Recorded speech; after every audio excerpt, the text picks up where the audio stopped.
तो this video आज के इस वीडियो में फ्यूचर कंटिन्यूअस टेंस यानी निरंतर भविष्यकाल के इंट्रोगेटिव नेगेटिव सेंटेंस जिसमें यस नो टाइप यानी हाँ या नहीं प्रकार के प्रश्नवाचक नकारात्मक वाक्य जो कि हेल्पिंग वर्ब यानी सहायक क्रिया से बनने वाले होते हैं के हिंदी वाक्यों की पहचान करना, साथ ही अंग्रेजी वाक्य की पहचान करना और इंग्लिश सेंटेंस स्ट्रक्चर की मदद से सेंटेंस बनाना सीखेंगे।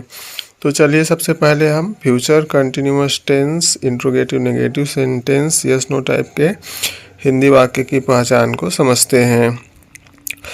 तो future continuous tense interrogative negative sentence yes no type में हिंदी वाक्यों के शुरुआत यानी प्रारंभ में हमें क्या शब्द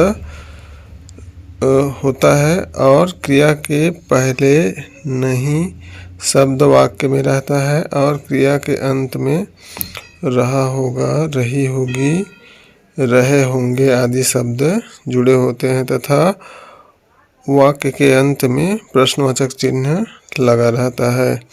तो इस प्रकार से हम हिंदी वाक्यों को देखकर पहचान सकते हैं कि ऐसे हिंदी वाक्य जिसमें वाक्य के शुरुआत में क्या हो और क्रिया के पहले नहीं शब्द लगा हो और क्रिया के अंत में रहा होगा, रही होगी, रहे होंगे हो।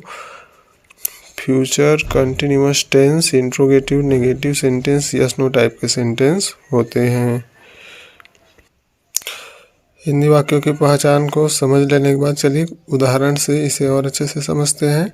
तो जैसे उदाहरण है यहाँ पर पहला, क्या वह नहीं पढ़ रहा होगा। तो जैसा कि आप उदाहरण में देख सकते हैं कि वाक्य के शुरुआत में क्या शब्द है और क्रिया पढ़ यानी पढ़ना है और क्रिया के पहले नहीं है और क्रिया के अंत में रहा होगा लगा हुआ है और अंत में प्रश्नवाचक चिन्ह है।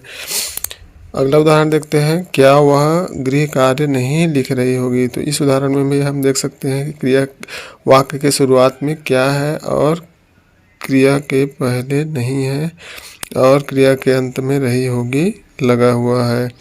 अगला उदाहरण देखते हैं, क्या हम कल बाजार नहीं जा रहे होंगे। तो यहाँ पर भी हम देख सकते हैं कि वाक्य के शुरुआत में क्या है और क्रिया जा यानी जाना है और क्रिया के पहले नहीं है और क्रिया के अंत में रहे होंगे लगा हुआ है और अंत में प्रश्नवाचक चिन्ह है। तो इस प्रकार से हम हिंदी वाक्यों को देखकर पहचान सकते हैं कि ऐसे हिंदी वाक्य जिसमें वाक्य की शुरुआत में क्या हो और क्रिया के पहले नहीं और क्रिया के अंत में रहा होगा, रही होगी, रहे होंगे हो। Future continuous tense interrogative negative sentence yes no type के सेंटेंस होते हैं। तो हिंदी वाक्यों की पहचान को समझ लेने के बाद चलिए आगे अंग्रेजी वाक्यों की पहचान को समझते हैं। तो future continuous tense interrogative negative sentence yes no type में हमको अंग्रेजी वाक्यों में वाक्य के शुरुआत में हमको हेल्पिंग वर्ब साल या विल दोनों में से कोई एक लिखा हुआ दिखाई देगा सेंटेंस में। उसके बाद हमको सेंटेंस में सब्जेक्ट लिखा हुआ दिखाई देगा।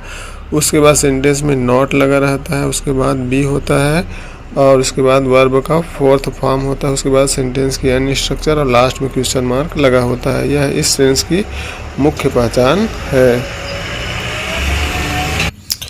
हिंदी एवं अंग्रेजी वाक्यों की पहचान को समझ लेने के बाद चलिए आगे अंग्रेजी वाक्य संरचना यानी अंग्रेजी में वाक्य बनाने के लिए सूत्र किस प्रकार से होता है, यानी हमको अंग्रेजी में वाक्य लिखते समय किस प्रकार से लिखना होता है या हिंदी वाक्यों का अनुवाद करते समय हमको अंग्रेजी के वाक्यों को किस क्रम में लिखना होता है, इसे समझते हैं। English sentence structure. तो सबसे पहले हमको हेल्पिंग वर्ब लिखना होता है जिसमें हमको सब्जेक्ट के अनुसार हेल्पिंग वर्ब लगाना होता है। यहाँ पर हम दो हेल्पिंग वर्ब साल या विल का प्रयोग करते हैं। तो यदि हमारा सब्जेक्ट आई या वी हो तो उसके पहले हमको हेल्पिंग वर्ब साल लिखना होता है और हेल्पिंग वर्ब का पहला अक्षर बड़ा अक्षर के रूप में लिखना होता है और बाकी सभी सब्जेक्ट के साथ में हमको हेल्पिंग वर्ब विल लिखना होता है और हेल्पिंग वर्ब का पहला अक्षर बड़ा लिखते हैं। उसके बाद हमको सेंटेंस में सब्जेक्ट लिखना होता है। उसके बाद नॉट लिखना होता है। उसके बाद बी लगाना होता है। उसके बाद क्रिया का चौथा रूप लिखना होता है। उसके बाद सेंटेंस में विशेषता बताने वाला शब्द है यानी एडजेक्टिव है तो उसे लिखना होता है। उसके बाद हमें ऑब्जेक्ट लिखना होता है। उसके बाद सेंटेंस में अन्य शब्द है यानी अदर वर्ड्स है उसे लिखना होता है और लास्ट में क्वेश्चन मार्क लगाना होता है। तो इस प्रकार से अंग्रेजी वाक्य की संरचना होती है यानी इंग्लिश सेंटेंस स्ट्रक्चर होता है। तो चलिए आगे सेंटेंस स्ट्रक्चर की मदद से कुछ हिंदी वाक्यों को अंग्रेजी में अनुवाद करके देखते हैं। तो यहाँ पर हमारा पहला हिंदी वाक्य है, क्या वह नहीं पढ़ रहा होगा। तो यहाँ पर हम वाक्य के शुरू में देख रहे हैं कि वाक्य के शुरू में क्या है और वाक्य के क्रिया के अंत में रहा होगा है और क्रिया के पहले नहीं है, यानी यह इस प्रकार का वाक्य हमारा future continuous tense, interrogative, negative sentence, yes no type का सेंटेंस है। तो अब हम सेंटेंस स्ट्रक्चर के अनुसार वाक्य को अंग्रेजी में अनुवाद करेंगे। तो हम सबसे पहले हेल्पिंग वर्ब लिखेंगे। तो यहाँ पर हमारा सब्जेक्ट वह है, तो इसके लिए हम ही लिखेंगे और ही के पहले हेल्पिंग वर्ब विल लिखेंगे। विल का पहला अक्षर बड़ा लिखेंगे, उसके बाद सब्जेक्ट लिखेंगे ही, उसके बाद नॉट लिखेंगे सेंटेंस स्ट्रक्चर के अनुसार, उसके बाद बी लिखेंगे, उसके बाद क्रिया का चौथा रूप, यहाँ पर क्रिया पढ़ यानी पढ़ना है तो इसके लिए हम रीड लिखेंगे, रीड में ING लगाएंगे, लास्ट में क्वेश्चन मार्क लगा देंगे। तो क्या वह नहीं पढ़ रहा होगा, इसका इंग्लिश हो जाएगा will he not be reading. चलिए अगला उदाहरण देखते हैं। अगला हिंदी वाक्य है, क्या वह गृह कार्य नहीं लिख रही होगी। तो यहाँ पर भी वाक्य की शुरुआत में क्या है और क्रिया के अंत में रही होगी है और क्रिया के पहले नहीं है, यानी यह वाक्य हमारा future continuous tense, interrogative, negative sentence, yes no type का सेंटेंस है। तो अब हम सेंटेंस स्ट्रक्चर के अनुसार इस हिंदी वाक्य को अंग्रेजी में अनुवाद करेंगे। तो सबसे पहले हम हेल्पिंग वर्ब लिखेंगे। यहाँ पर हमारा सब्जेक्ट वह है यानी सी लिखेंगे और उसके पहले हम विल लिखेंगे, विल का पहला अक्षर बड़ा लिखेंगे, उसके बाद नॉट लगाएंगे, उसके बाद बी, उसके बाद क्रिया का चौथा रूप, उसके बाद अदर वर्ड और लास्ट में क्वेश्चन मार्क। तो क्या वह गृह कार्य नहीं लिख रही होगी, इसका इंग्लिश हो जाएगा will see not be writing homework और लास्ट में क्वेश्चन मार्क लगा देंगे। चलिए आगे अगले हिंदी वाक्य को अंग्रेजी में अनुवाद करके देखते हैं।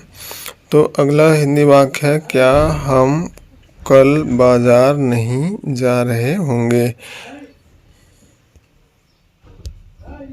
हम सबसे पहले सब्जेक्ट को देख लेंगे। सब्जेक्ट हमारा हम है तो यहाँ पे भी लिखना होगा हमें।